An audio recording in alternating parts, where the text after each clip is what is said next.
Many chanted Black Lives Matter as they walked the streets of Salt Lake before and after those protests got violent. But the Black Lives Matter Utah chapter says they had nothing to do with the violence or protests that we saw yesterday. Fox 13's Elle Thomas joining us live tonight in the area of 200 East, 500 South with more. Elle, good evening.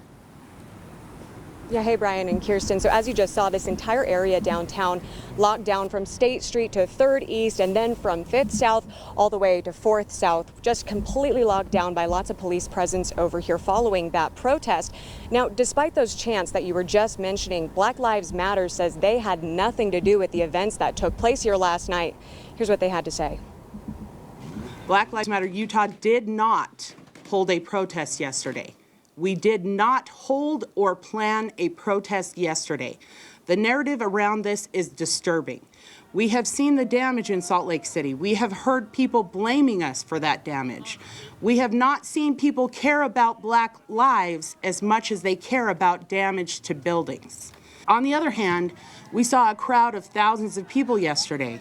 We have not seen those thousands of people attend our police reform meetings. If your activism only consists of destruction and not building, that is not activism.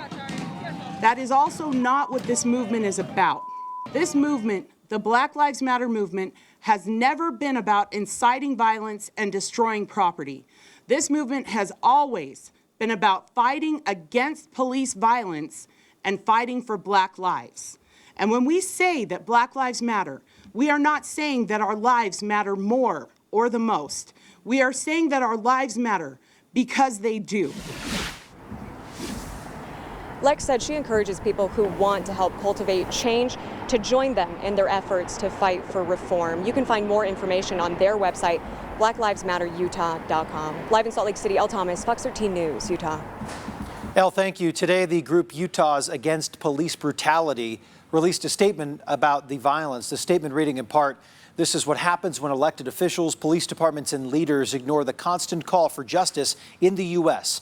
This is what happens when the people get tired of waiting for Salt Lake and Utah to do something about racist cops and police violence."